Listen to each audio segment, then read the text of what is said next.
Hey, welcome to The Warp. I'm Jack with Future Pastimes, and in this video we're going to be talking about aliens in Cosmic Encounter that are multifaceted in what their powers do.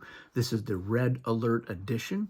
I only have 6 aliens for this particular video that I thought really fit the bill, although even this collection of them, it's a little all over the place in terms of how they're multifaceted or why. This is, of course, not counting any of the essence aliens, which by their very nature are multifaceted. I didn't feel like including all of those, so we'll talk about them separately. I have talked about them, but I might do a deep dive on all of the essence aliens and maybe a ranking of those as well. So let's look at these Red Alert aliens, what they do, and talk a little bit about them. We're going to start with one from Cosmic Dominion, and it's Aristocrat. It's an alien that was the last alien that was part of the original Eon edition, the 75th alien, and was really one of the first aliens that did have 2 very different effects combined into one alien. So let's take a look at it. Its first effect is during game setup. So after the flares are added to the deck, but before hands are dealt, Aristocrat here has 1 minute to look through the deck. They can take any 8 cards except the Aristocrat flare to form their initial hand. Then they reshuffle the deck. So that is one of the effects, but it's only once per game. You do it during the setup. And I think that the original designers felt, well, that was really interesting and cool, nice thing that it can do. You're not really doing anything else the whole game. So they added the second part here. So you have the power of privilege. As a main player, anytime before encounter cards are selected, you may use this power to draw a flare from the unused flare deck and add it to your hand.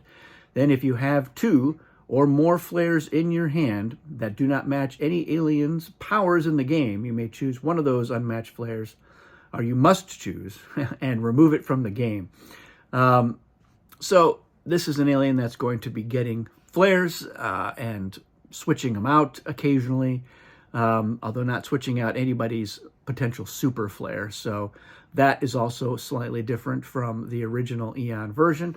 Something that we, as the designers of Cosmic Dominion, me, Bill Martinson, Jefferson Crow, and this smacks very much of Bill Martinson, felt like, you know what, let's not make it so that Aristocrat has this backdoor of, I'm getting rid of everyone's super. I thought that was a fine idea, and I think it's a good change. And I think this added bit, again, probably could have been an alien power all by itself, but I don't mind having it combined here. I think it does make sense because, as I mentioned, while this is a really good setup ability, you do feel like you don't really have much of an alien power, especially if in the first encounter that you're in, somebody negotiates so they can just take all of your cards as compensation, or something awful like that happens, traders in the game, and they're like, thanks for that great hand, and then you just feel like this alien is awful. So even if this does happen, you still have a pretty good effect for the rest of the game. So Aristocrat, good alien. It was the winning alien at Cosmic-Con. All right, jumping way down the alphabet, from Cosmic Alliance, we have Poison. So this is probably one of the best known aliens in this set, at least up until Aristocrat. 2 very different effects. Let's take a look here. The power of toxicity. Each time a card with a hazard warning is drawn from the Destiny deck, use this power. Mandatory. Each foreign colony in your home system loses 1 ship to the warp. So that's everybody other than you, because you don't have any foreign colonies in your system. In addition, as a main player, if both players reveal attack cards and your opponent's attack card value is within 2 of your attack card's value, such as an attack 4 and an attack 6, you may use this power to win the encounter regardless of the actual totals. So 2 very different, very unrelated. This one, unlike some of the other ones where you're like, oh, you know, a glutton is being gluttonous in 2 different ways. This one, I guess it's toxic in 2 different ways, but it's really weird. This is kind of a weird alien. It's a little bit inelegant, I would say, in terms of its effects. I certainly don't mind. I mean, I'm not going to remove poison. I think it's fine. I don't mind playing it as well. Red alert, a little bit strong. Probably could have been a yellow alert, but what I do like about it is that it's using those hazard warnings. So even in a game without hazards, it makes those destiny cards important, and you're paying more attention to them, especially if you're using the ones from Cosmic Odyssey that replace the ones that from the base game and the first 3 expansions, so that the hazard warning is much more obvious. You can see, ooh, yeah, this is a hazard encounter. So I like that. I think this is what really saves Poison for me and says this is a good alien. This other part reminds me a little bit of, the human +4. Everyone kind of forgets about it. And you're like, oh, well, the attack card value, they're within 2. This is an alien that loves to morph. And like, haha, I can always win with a morph. So it's got some really bizarre, edge casey kinds of qualities to it, which I think is fine. I think this is a good alien at the end of the day, but it is a little bit weird in terms of the effects that seem like they were Frankensteined together from other effects. So there you have Poison. Now, this one from Cosmic Dominion Reactor is a very strange alien, and it's one that I designed, so I'll do my best to defend it. It is not an easy alien to win with, but it really makes for an interesting and different kind of game, which was the whole point of the alien. So let's look at what it's doing here. So you have a game setup effect. Before flares are added to the deck, take the flares that match all other players' alien powers and place them face up on this sheet. So that, right off the bat, you're like, what? What are we doing? Cards on the sheet are not part of your hand, and the other flares are shuffled into the deck as usual. So that's kind of an interesting thing. You're getting everybody's supers are out there, and it's everyone else's. It's not your own. So you have the power of radiation. As an ally, if the main player on your side wins the encounter and their matching flare is on this sheet, use this power to give that player their matching flare.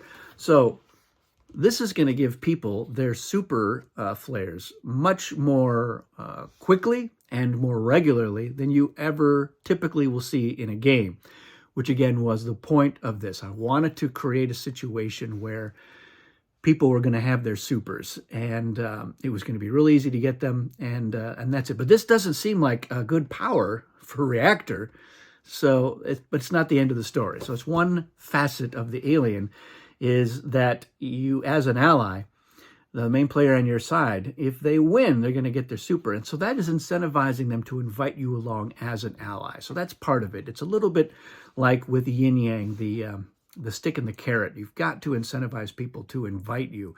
And that is a soft advantage. If you're able to get invitations, that's a good thing. But that's not really the heart of what this alien is doing. Now, if neither main player invites you to ally, neither of them, and one of them loses the encounter, you may add the losing main player's matching flare to your hand from the sheet. Or you may discard that player's matching flare from your hand, or you may add your own matching flare to your hand from the sheet. So, a lot of different things here, but if you're not invited, whoever didn't invite you and lost, their flare could end up in your hand, which might be really good for you. Or if it's in your hand, you might be discarding it, which doesn't seem that good. But again, it's a clue. It's a hint along the path to what Reactor is really trying to do. Or you could add your own matching flare from this sheet to your hand. Now, it doesn't start on this sheet. So again, the whole story has not unfolded yet. Let's go down to the last paragraph here. When any player's matching flare is discarded by a player other than you, use this power to place that flare face up on the sheet. That is how your flare ends up on your sheet, if somebody else discards it. And that's just to help make sure that you know where that flare is whenever possible. It also means that if other people get their flare and they have to discard it, it's going to show back up on your sheet, which means that you can continue using your power to get those alliance invitations. And if you don't get them, take those flares or get rid of those flares. But again, that's not entirely everything of what Reactor is about, because the story is concluded on the Reactor flare.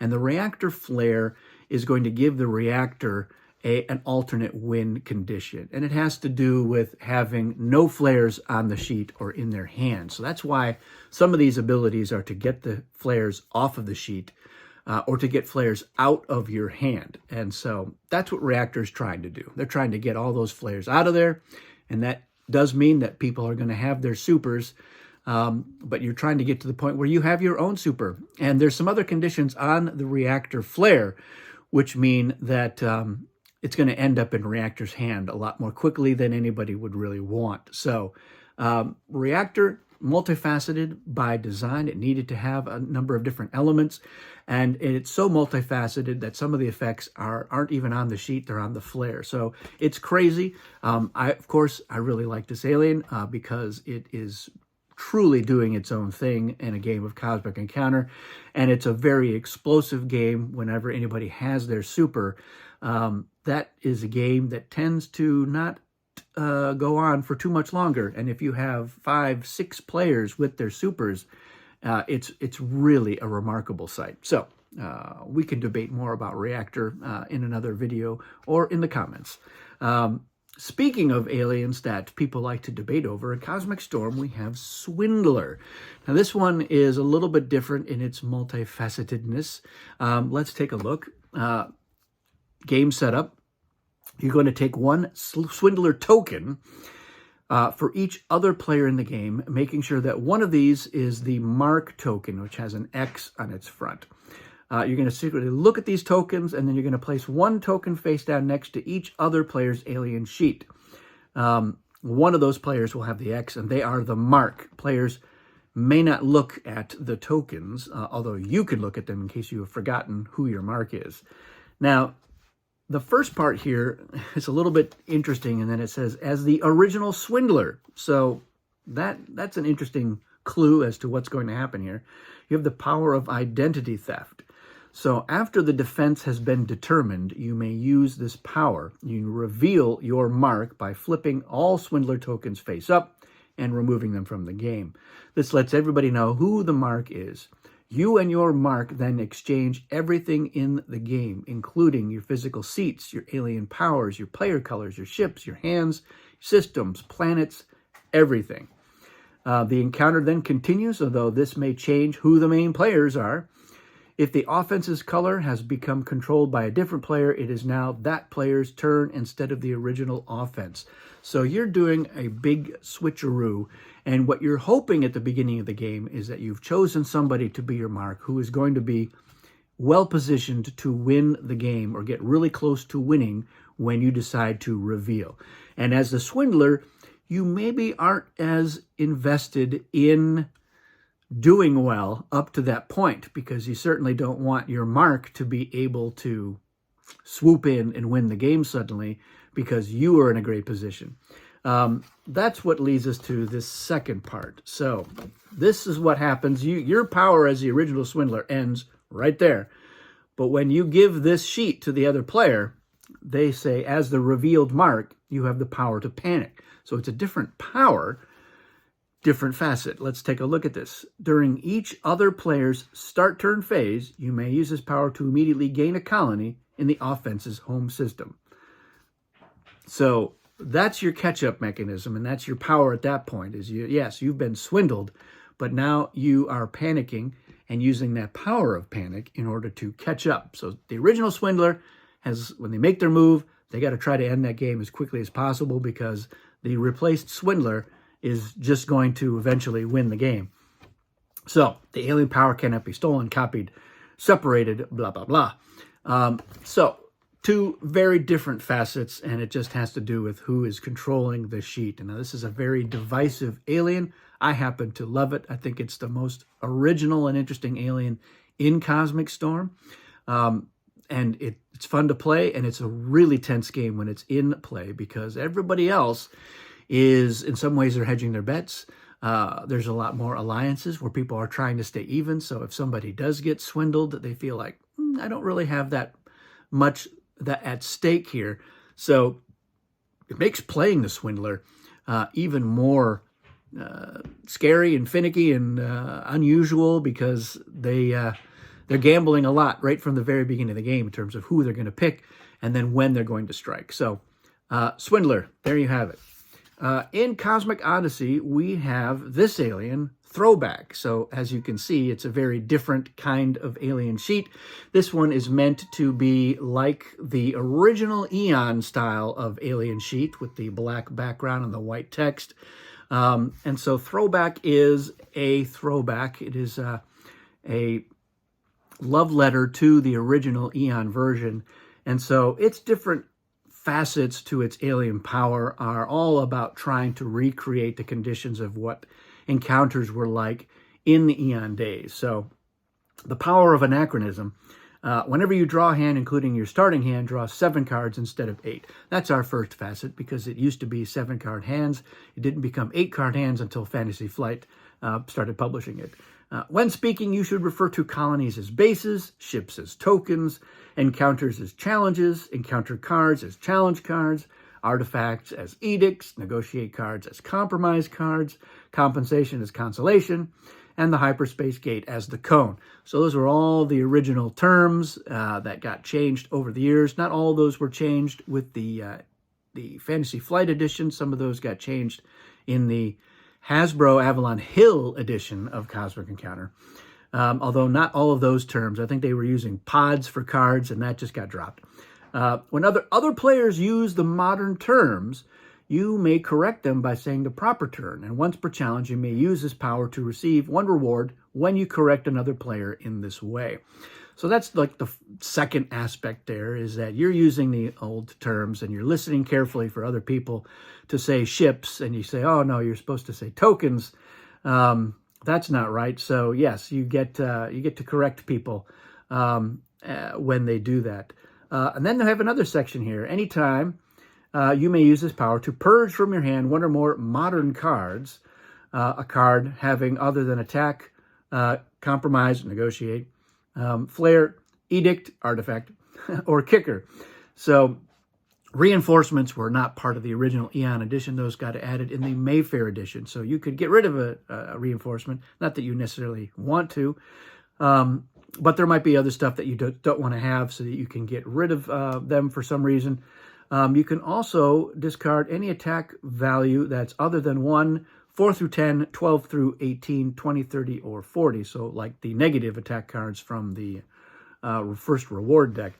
You may discard them and draw an equal number of cards, give these cards to another player, or trade these cards to other players if willing for anything they could give you as part of a deal. So that right there is several different facets of what this alien can do with those cards. And then you may play any number of flares per challenge, even playing the same flare more than once if the context for playing it comes up more than once. So a lot of different facets to Throwback, but all of it is centered around that theme of playing Cosmic the way it used to be played. So this is a fan favorite, and certainly a favorite of one of mine. Bill Martinson came up with this. It was originally supposed to be part of Cosmic Eons, but at that time, Fantasy Flight was not interested in doing a different alien sheet style. But during Odyssey, they were all into it, which thank goodness. And then finally, from Cosmic Storm, we have Tyrant. And this alien is definitely a mishmash of different things. But again, they're unified in some way. So you have the power to subjugate.